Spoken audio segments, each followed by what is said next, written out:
personally, and let me assure you that we are concerned, we do care. We are trying to look for ways to minimize the impact to you. I had I guess it was late last week when Jim told me about it, and I looked at that list, and at that time we were looking at 60, 70 some employees and $1 million, and the four-letter words that came out of my mouth were, this can't happen.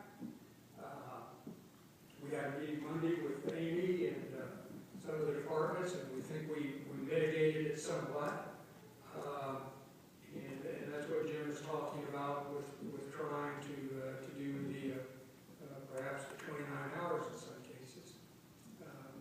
Amy has been told that if there are positions that are over 30 hours, and they, in her opinion, that they are critical or are negatively impacting her serviceability, the lifeguard area, then I am open to looking at full-time equivalency for those positions. But at the same time, I'm going to be honest with you, from a business perspective, and I've got to look at it from a business perspective for council, is that I can't turn every part-time position into a full-time equivalency. Your comment about $55,000 for a logo, it's misinformation. It's $55,000 for a contract that came out of a fund. If I could use that $55,000 in salaries, it would be used. But I understand how personally it impacts each of you. Our fear is, and I've talked to businesses in this community who are facing the same thing. I've talked to corporations who are looking at taking their full-time employees and reducing them to part-time employees so that they don't have to pay for the insurance that it's going to cost them. We're going to try to do what we can in influencing the legislation, which probably has about as much chance as the snowball does in Texas. But we'll take that. I promise you that Jim and his staff are continuing to look at what are the options.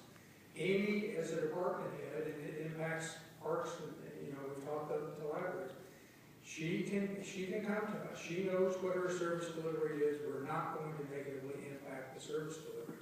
We're not going to impact the safety of our citizens. And as Jim said, she feels she's got it in control. And when she comes to LaShawn and us, we'll look at those. It is not, it's not a fun time. I wish I could solve yours of 29 hours, but here's the concern, and I'll tell you why we're at 25 hours. Because a lot of it should have been just at 30 hours. It just happens that it happens naturally. The creep occurs, and so if I say 30 hours, I'm going to have creep to 35 hours. So if I say 25 hours, I've got creep to someplace below 30 hours, and it's manageable. It takes you and it takes the department heads to manage that. So, in this interim, I told you I'm comfortable in pushing the envelope up to 29 hours. Offering, as somebody suggested, $1 million, that's not, I'm going to be honest, that's not going to happen. That will add another 100 plus, potentially 100 plus to the health insurance plan. I don't think that would receive a lot of support from those who would make the final decision on that. I wish we had an easy answer for you, but there isn't.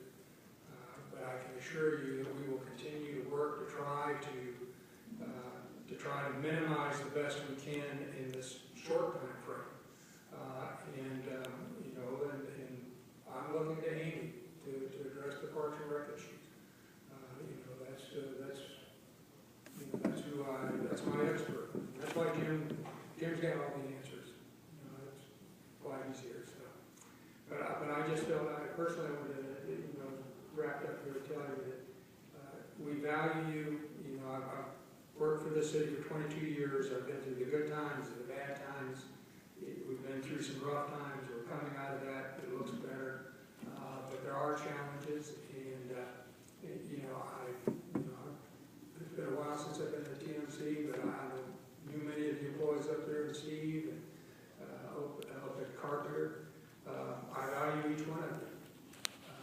It's just, it's a crappy deal that we've been dealt. I don't think, we had discussed about what could we do back in October when we were looking at the entire issue.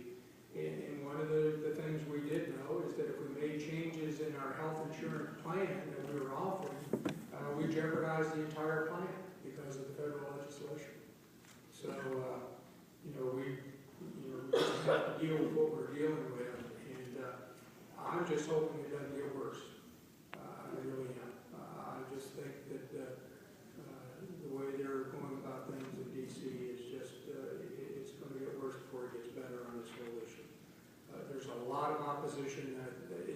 Things like this have suddenly hit businesses, and they said, wait a minute, this is not what the intent was to be, and it wasn't, but we have to deal with things.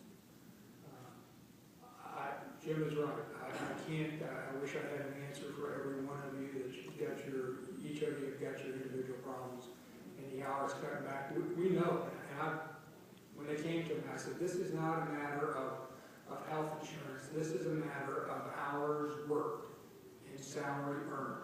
That's what it boils down to for you. And I'm fully aware of that. You know, talking to LaShawn and Frank, that's the issue we talked about. It wasn't a matter that, we got to reduce hours. I mean, we know we had to do that. But we also knew that when we reduced hours, that's hours worked and salary to you that has a negative impact. And let me tell you, it was not, it was not an easy decision. But, our hands are tied. I'm not sure what we were doing the best we can with the best information we have. Jim's right. Could this change in October? Yeah. Could it change next week? If we look back, and I've asked Jim twice, will we do it a third time to look at those measurement periods? I had the same question. Why 10 months? Why not 6 months? Why not 3 months? I mean, I've looked at it, but it goes back to the averaging piece, and how can we minimize that issue? But we'll go back and look. But you're right. We're comfortable pushing it to 29 hours, but it will take your help because the department heads, the message to them are they've got to manage it, and so it's the best we can do. I just I hope you understand that you're not being ignored. Your concerns aren't being ignored. We hear what you're saying, and I promise you that we're going to try to do what we can do within the legislation that we got to work with.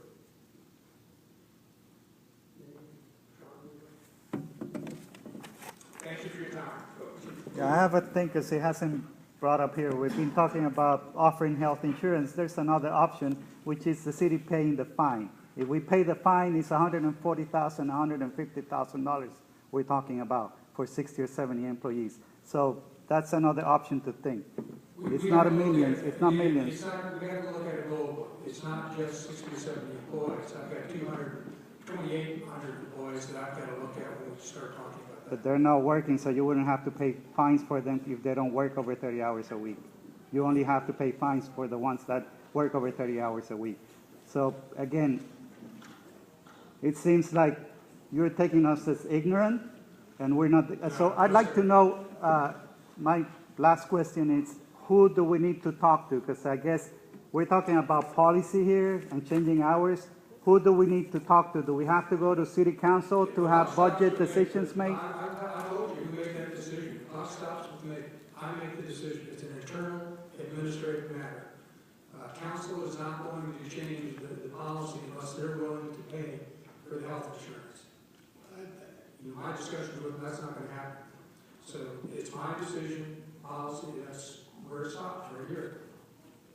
It's an administrative issue.